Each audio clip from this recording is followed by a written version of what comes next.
हमारे पड़ोस में पाकिस्तान है, हमारे पड़ोस में बांग्लादेश है, ये हमारे पड़ोस में नेपाल है, श्रीलंका है। आप देख रहे होंगे कि बहुत सारे सरकारों को उखाड़ के फेंकने के बाद में सत्ता परिवर्तन हुआ है, लेकिन हमारे देश में ऐसा नहीं हो सकता। संविधान निर्माता बाबा साहब ने जो संविधान दिया है उसके तहत हमारे यहाँ सत्ता परिवर्तन का सिस्टम है, वो संविधान के तहत इलेक्शन के माध्यम से ही हो सकता है। 1956 को बाबा साहब ने नागपुर की दीक्षा भूमि पर और लगभग 7 लाख लोगों के समूह के साथ उन्होंने महाईश्वर भिक्खु चंद्रमणि जी के सानिध्य में उन्होंने धम्म दीक्षा के अंदर रहे हो, चाहे वो ब्यूरोक्रेसी में रहे हो, चाहे किसी भी इंजीनियर रहे हो, कहीं रहे हो, लेकिन समाज को हमारा लाभ नहीं मिल पा रहा है। हमारी सरकारें बनती हैं, सरकारों में मंत्री पद आते हैं, मंत्री शपथ लेते हैं, लेकिन समाज के लिए वो क्या करते हैं वो आप भली भांति जानते हैं।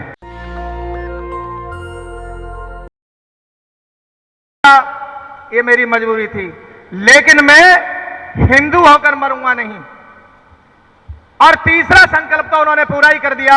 14 अक्टूबर 1956 को बाबा साहब ने नागपुर की दीक्षा भूमि पर और लगभग 7 लाख लोगों के समूह के साथ उन्होंने महाईश्वर भिक्खु चंद्रमणि जी के सानिध्य में उन्होंने धम्म दीक्षा ग्रहण की।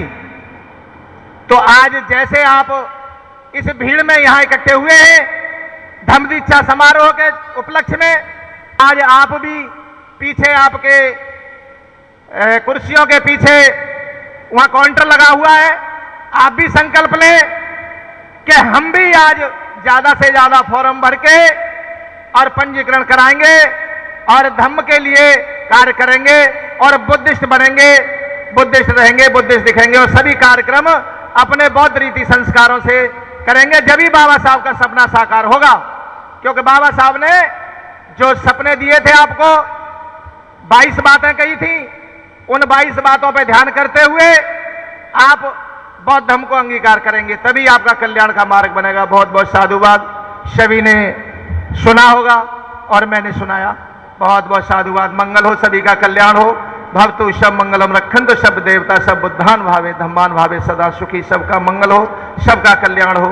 साधु साधु साधु, सबका मंगल हो।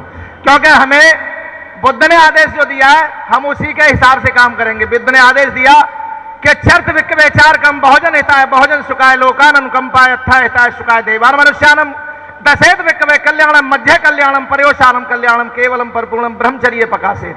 हे भिक्षुओं, जगह जगह गांव गांव गली गली शहर शहर मोहल्ले मोहल्ले जाकर आप धम्म का प्रचार प्रसार करें, तो हम आपके उपासक उपासिकाओं के घर घर गली गली मोहल्ले मोहल्ले जाके बुद्ध विहारों में रह करके हम धम्म का प्रचार प्रसार करते हैं। और मैं 1 साल एक बुद्ध विहार पर रहकर आगे प्रस्थान करता हूं। ठीक है, तो बहुत बहुत साधुवाद। सभी का मंगल हो।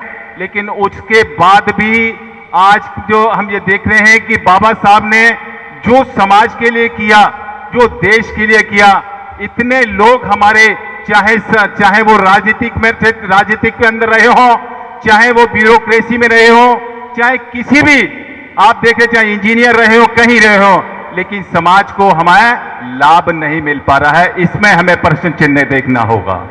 ये हमारे लिए बहुत दुखद स्थिति है। आज हम देख रहे हैं कि हमारी सरकारें बनती हैं, सरकारों में मंत्री पद आते हैं, मंत्री शपथ लेते हैं, लेकिन समाज के लिए वो क्या करते हैं वो आप भली भांति जानते हैं। आप ये देख रहे हैं कि जो भी हमारे काम है, चाहे अभी हाल ही में संसद के अंदर किसने हमारी जद्दोजहद करके बाबा साहब डॉक्टर अंबेडकर जी की प्रतिमा लगाई 1961 के अंदर, लेकिन उसको चंद घड़ी में इस सरकार ने हटा दिया।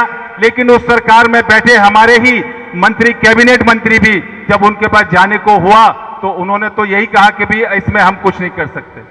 तो ऐसे व्यक्ति जब संसद में चुन के भेजेंगे तो बाबा साहब के विचारों को कैसे आप क्या मान सकते हो कि हम बाबा साहब के अनुयायी हैं। तो साथियों, आज हमारे बीच में बहुत बड़ा संकट है। इस संकट से कैसे निदान हमें करना है ये हमें सोचना होगा। और हम यहाँ इस मंच से हम यही कहेंगे, हम लोगों से जो कि हमारे ब्यूरोक्रेट हैं, ये हमारे जिस भी पद पर हैं, सरकारी मशीनरी में हैं, अब ये जिम्मेदारी कम से कम उनको तो उठानी होगी। लेकिन राजनेताओं को हम ये समझ कि राजनेताओं तो शायद हमारी वो अपनी कुर्सी बचाने के लिए या अपना पद बचाने के लिए वो हमारा सहयोग नहीं कर पाते हैं। तो हमारी ज्यादा समय ना लेते हुए, क्योंकि 2 मिनट का समय मिला है, हम यही कहेंगे, आज जो धम्म दीक्षा का कार्यक्रम है इसमें CS भंडारी साहब ने पूरी दिल्ली के अंदर जो जिस तरह से आपने यहाँ पर जो आम लोग को यहाँ सबको एकत्र किया है, आपका बहुत बहुत बधाई हम देते हैं। और आम जनमानस से हमें प्रार्थना करते हैं कि जो भी हमारा अब जो भी हमें निर्णय लेना है समाज के हित में, वो अब आपके हाथ में है, ना कि हम ये राजनेताओं के हाथ में है। KG बालाकृष्ण साहब ने अपनी इंग्लिश में अपनी स्पीच दी थी। मैं आपको ये बताना चाहूँगा कि KG बालाकृष्ण जी जो है सबसे पहले मजिस्ट्रेट के पद पर तैनात हुए थे केरल में। वो उन्होंने उसके बाद रिजाइन किया और रिजाइन करने के बाद में फिर हाई कोर्ट में वो जज बने और उसके बाद chief justice of high court, supreme court भी बने वो। तो अभी KG बालाकृष्ण साहब जो है इस वक्त एक कमीशन के भी हेड हैं और वो कमीशन इस बात के लिए रिसर्च कर रहा है कि क्या जो दलित, मुस्लिम और क्रिश्चियन बन गए, क्या उनको भी रिजर्वेशन का लाभ मिलना चाहिए या नहीं मिलना चाहिए। आपको शायद पता होगा कि पहले, अब से पहले बुद्धिस्ट जो दलित थे उनको भी लाभ नहीं मिलता था। 1990 में पहली बार ऐसा हुआ कि जो बुद्धिस्ट दलित बन गए थे उनको रिजर्वेशन का लाभ इस देश में मिलना शुरू हुआ। अब KG बालाकृष्ण साहब रिपोर्ट देने वाले हैं, शायद जहाँ तक मैं समझता हूँ वो 10 तारीख तक, इस 10 तारीख तक उनका कार्यकाल है 3 साल का। क्या रिपोर्ट देंगे मुझे नहीं पता, जो भी देंगे लगता है लीगली और कानून के हिसाब से वो देंगे। आगे सरकार क्या स्टेप लेगी ये भी वक्त बताएगा। लेकिन ये बड़ा इंपॉर्टेंट एस्पेक्ट है कि क्या जो मुस्लिम और क्रिश्चियन जो दलित हैं, क्या उनको रिजर्वेशन का लाभ या अन्य लाभ संविधान के तहत मिलता है, SC के लोगों को मिलेगा या नहीं मिलेगा, यह वक्त बताएगा। और एक बात और मैं बताना चाहता हूँ आप लोगों को कि इस देश में इस वक्त हालत बड़े खराब हैं और बहुत सी चीज़ें आप देख रहे हैं। मैं इसमें बहुत ज़्यादा तो नहीं बोलूँगा, लेकिन इतना जरूर बोलूँगा कि जो भी हालत सुधरे हुए हैं जो भी है तो वो संविधान की वजह से हैं। तो बाबा साहब का जो संविधान था और महात्मा बुद्ध जी, गौतम लॉर्ड बुद्ध थे, उनका जो योगदान था, उन्होंने जो विचार दिए उसमें संविधान में आप देखते हैं उन विचारों की वजह से हम ये कह सकते हैं कि स्थिति जो हमारे देश में अन्य कंट्री है, जो आसपास के कंट्री है, उनसे बहुत बेहतर है। ये आपको पता होगा कि 1950 में संविधान लागू होने के बाद में आज तक हमारे देश में सरकार का सत्ता का परिवर्तन जो भी हुआ है वो चुनाव की तरह से हुआ। चुनाव में जीतने के बाद ही सरकारें बदलती रहीं या जाती रहीं। ऐसा नहीं हुआ जैसे हमारे पड़ोस में पाकिस्तान है, हमारे पड़ोस में बांग्लादेश है, या हमारे पड़ोस में नेपाल है, तो उन कंट्रियों में श्रीलंका है। आप देख रहे होंगे कि बहुत सारे सरकारों को उखाड़ के फेंकने के बाद में सत्ता परिवर्तन हुआ है, लेकिन हमारे देश में ऐसा नहीं हो सकता। संविधान निर्माता बाबा साहब ने जो संविधान दिया है उसके तहत हमारे यहाँ सत्ता परिवर्तन का सिस्टम है, वो संविधान के तहत इलेक्शन के माध्यम से ही हो सकता है। और हम लोग जो है कोई बुद्धिस्ट रहे हैं पहले पुराने जमाने में, अभी बाबा साहब के सिद्धांत को फॉलो करते हैं, तो शांतिपूर्ण तरीके से संविधान के दायरे में रह करके हम अपनी बातों को रखा करते हैं। तो हमारे देश की बड़ी खूबसूरती है इस मामले में, जिसमें सबसे बड़ा योगदान हमारे माता गौतम बुद्ध साहब का था और बाबा साहब का था, जिसकी वजह से हम उस सिस्टम को चलाते आ रहे हैं। हम देखते हैं कि संविधान को हम सभी लोग, खास तौर से दलित लोग, SC ST OBC के लोग जो है वो संविधान की पूजा भी करना शुरू कर दिया है।